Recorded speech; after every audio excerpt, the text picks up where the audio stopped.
오늘 우리에게 주신 하나님 말씀 고린도전서 11장 17절에서 34절 말씀까지 제가 봉독해 올리겠습니다. 내가 명하는 이 일에 너희를 칭찬하지 아니하나니 이는 너희의 모임이 유익이 못되고 도리어 해로움이라. 먼저 너희가 교회에 모일 때에 너희 중에 분쟁이 있다 함을 듣고 어느 정도 믿거니와 너희 중에 파당이 있어야 너희 중에 옳다 인정함을 받은 자들이 나타나게 되리라. 그런즉 너희가 함께 모여서 주의 만찬을 먹을 수 없으니 이는 먹을 때에 각각 자기의 만찬을 먼저 갖다 먹으므로 어떤 사람은 시장하고 어떤 사람은 취함이라. 너희가 먹고 마실 집이 없느냐? 너희가 하나님의 교회를 업신여기고 빈궁한 자들을 부끄럽게 하느냐? 내가 너희에게 무슨 말을 하랴? 너희를 칭찬하랴? 이것으로 칭찬하지 않노라. 내가 너희에게 전한 것은 주께 받은 것이니 곧 주 예수께서 잡히시던 밤에 떡을 가지사 축사하시고 떼어 이르시되 이것은 너희를 위하는데 몸이니 이것을 행하여 나를 기념하라 하시고 식후에 또한 그와 같이 잔을 가지시고 이르시되 이 잔은 내 피로 세운 새 언약이니 이것을 행하여 마실 때마다 나를 기념하라 하셨으니 너희가 이 떡을 먹으며 이 잔을 마실 때마다 주의 죽으심을 그가 오실 때까지 전하는 것이니라.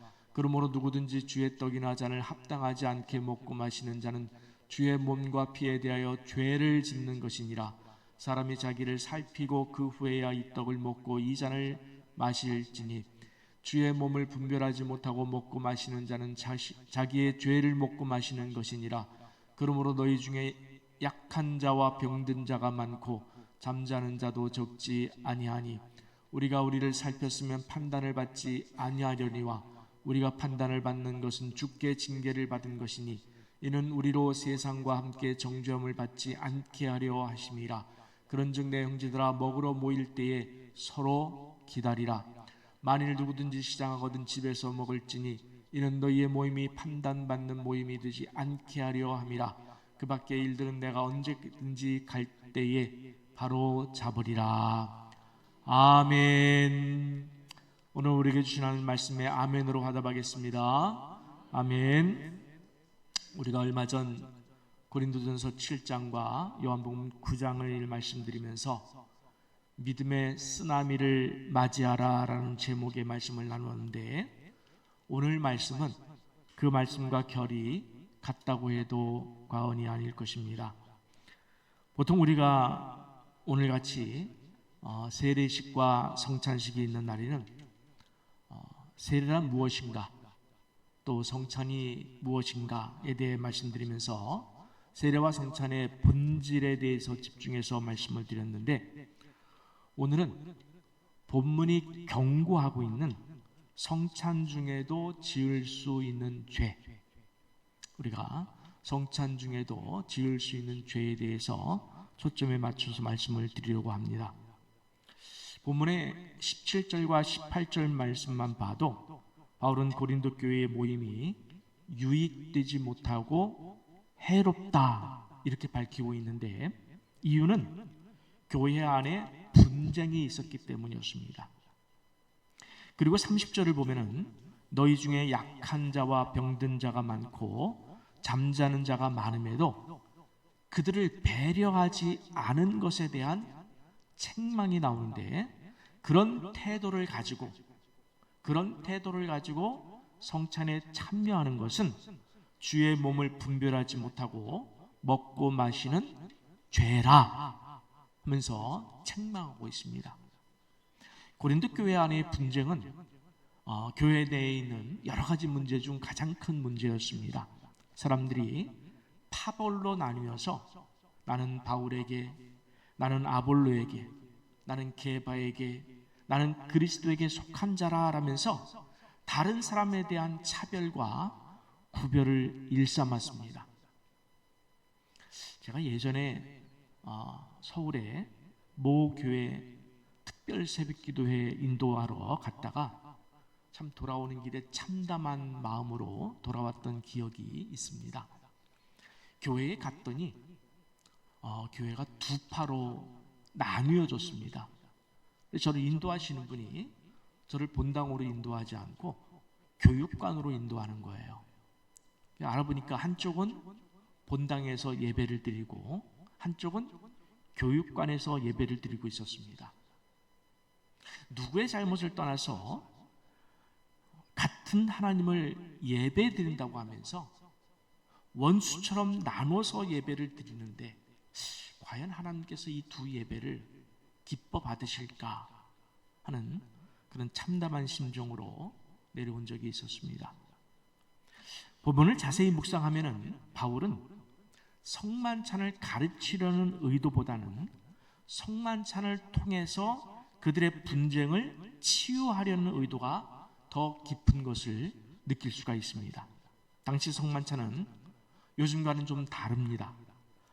모일 때마다 시행을 했습니다.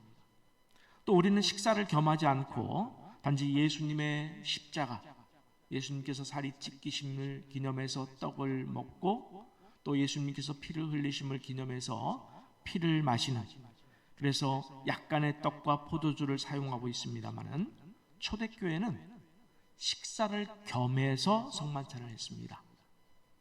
당시의 풍습을 보면은 비교적 부유한 집, 부유한 사람이 예배와 성만찬을 위해서 자기 집을 내어줬습니다.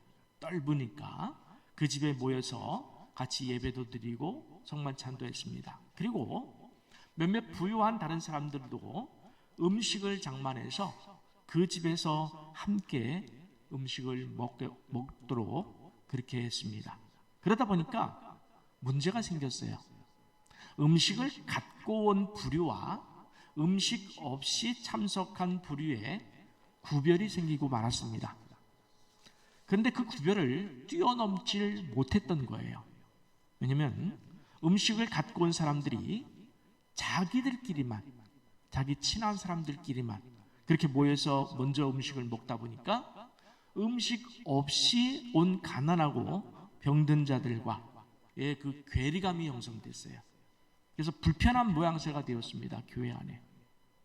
그렇지 않아도 파벌이 있는 교회였는데 성만찬에서까지 차별과 구별을 극복하지 못했던 것입니다.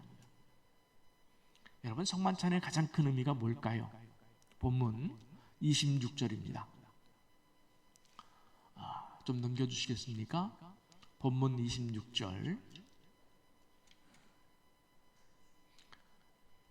우리 한번 같이 봉독해 보겠습니다. 한 목소리로. 너희가 이 떡을 먹으며 이 잔을 마실 때마다 주의 죽으심을 그가 오실 때까지 전하는 것이니라. 아멘. 성만찬의 가장 큰 핵심은 주님의 죽으심을 주님이 재림하실 때까지 전하기 위함이라고 했습니다. 즉 우리 교회 공동체는 주님의 십자가로 세워진 하나된 공동체예요. 여러분, 오늘 말씀에서 기억해야 될 단어는 바로 이 하나됨입니다. 하나된 공동체.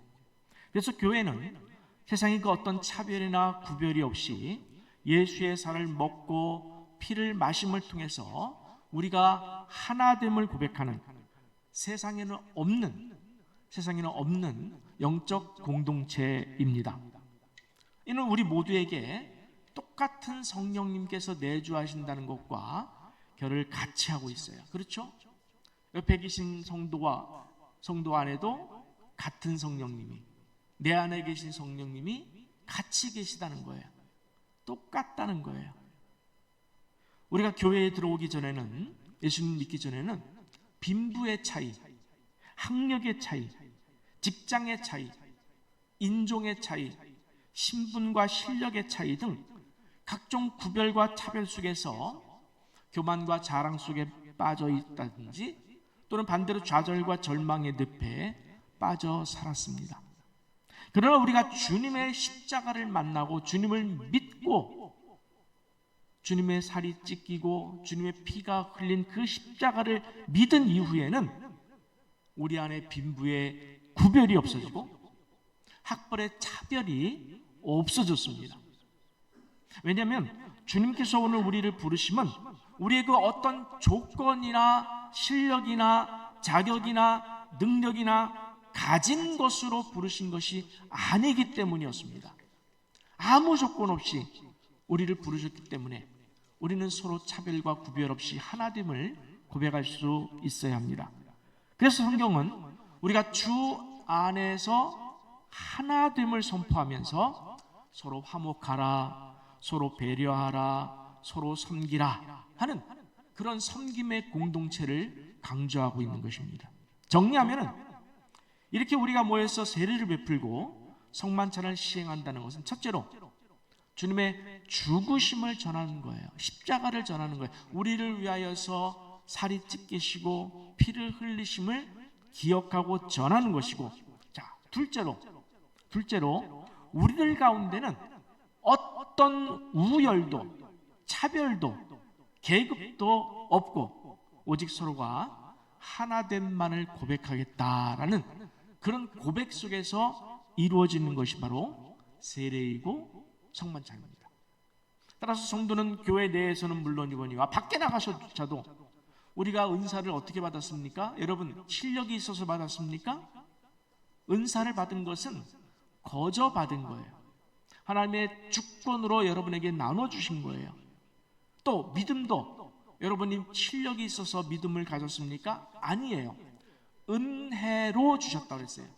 하나님의 은혜로 우리에게 믿음을 주셨기에 그 믿음의 깊이를 가지고 자랑할 수 없어요. 믿음을 가지고 차별할 수 없어요. 또 직책도 마찬가지예요. 교회에서 받은 직책도 여러분이 어떤 자격이 있어서 주어진 것이 아니라 하나님의 은혜 속에서 여기까지 올 수 있었고, 그래서 우리가 직책을 받은 거예요. 그래서 이런 것들을 가지고 우리는 결코 교회 안에서 구별과 차별을 이뤄서는 안 된다는 사실입니다. 여러분, 예를 들어서 가정에서 대학생 자녀가 있습니다. 그리고 초등학생 자녀가 있습니다. 우리 두 자녀의 실력을 구별하는 가정이 있습니까? 실력을 비교하는 가정이 있습니까? 없습니다. 오히려 대학생 형이 초등학생 동생에게 인내심을 갖고 갖가지 배려를 해줘요. 공부도 가르쳐주고 또 여러 가지 도움도 줍니다. 배려해줘요. 교회 안에서도 먼저 된 자가 나중된 자에 대해서 인내심을 가지고 기다려주는 모습이 발견되어야 그 교회가 건강한 교회예요. 그런 태도로 성만찬에 참여해야 성만찬 중에 죄를 피할 수 있다는 거예요. 본문에서 성만찬 중에 주의 몸과 피에 대하여 죄를 짓는다라는 이 죄는 첫 번째로 포괄적인 죄를 의미하지만 집중적으로 볼 때에 특별히 차별과 구별의 마음이 없어야 된다는 거예요. 차별과 구별의 마음이 있이 그걸 가지고 성만찬에 참여하면 그것은 죄다. 그렇게 바울이 지적을 하고 있어요. 자, 함께 로마서 15장 1절 2절을 우리 한번 같이 좀 읽어보겠습니다. 믿음이 강한 우리는 마땅히 믿음이 약한 자의 약점을 담당하고 자기를 기쁘게 하지 아니할 것이라. 우리 각 사람이 이웃을 기쁘게 하되 선을 이루고 덕을 세우도록 할지니라. 아멘. 여러분, 참으로 아름다운 말씀 아닙니까? 저는 본문을 보면서 이는 참 아름다운 말씀이에요. 세상에는 없는 말씀이에요. 그렇죠? 믿음이 강한 자는 믿음이 약한 자의 약점을 대신 담당해 주라는 거예요. 그 이웃을 기쁘게 하라는 거예요. 이와 같은 비슷한 말씀이 오늘 본문에도 나오는데 33절입니다. 너무 아름다운 말씀이고 너무 훌륭한 말씀이에요. 정말 가슴에 새기세요. 우리 30절 한번 같이 있습니다. 그런즉 내 형제들아 먹으러 모일 때에 어떻게 하라? 서로 기다리라. 이 얼마나 아름다운 이야기입니까? 서로 배려하고 기다리라. 참으로 아름답지 않습니까? 우리가 서로를 배려하여 상대의 약점을 담당해주고 기다려주는 마음이 곧 십자가에서 우리의 죄를 대신 담당해주신 예수님의 마음이 아니겠습니까? 우리가 약자를 대신해서 어떤 희생을 한다면 그것이야말로 예수님께서 나를 위하여 죽으신, 나를 대신하여 내 죄를 대신하여 죽으신 예수님의 마음을 우리가 실천하는 거예요. 여러분, 믿음의 쓰나미를 맞이해라 라고 해서 그때 말씀드렸듯이 우리는 교회 안에 들어옴과 동시에 세상의 모든 것을 벗어버리는 거예요. 세상의 모든 것을 없애버리는 거예요. 그래서 제가 이런 표현을 씁니다. 자신을 없애버리는 거예요. 자기를 없애버리는 거예요. 완전히 없애버리는 거예요. 그리고 딱 하나, 오직 예수 그리스도 십자가, 그 십자가로 인해서 다시 태어나서 우리가 하나됨을 고백하는 그런 공동체가 되시기를 간절히 바랍니다. 진정으로 우리는 서로의 약점을 대신 감당하라고 붙여주신 하나의 가족임을 잊지 마세요. 우리가 서로 얼굴을 대하면서 내가 이 사람의 약점을 담당하라고 하나님이 내게 붙여주신 사람이구나, 내게 붙여주신 사람이구나. 그래서 내가 이 사람을 위하여 희생하고 봉사하고 섬겨야 할 것이 무엇일까?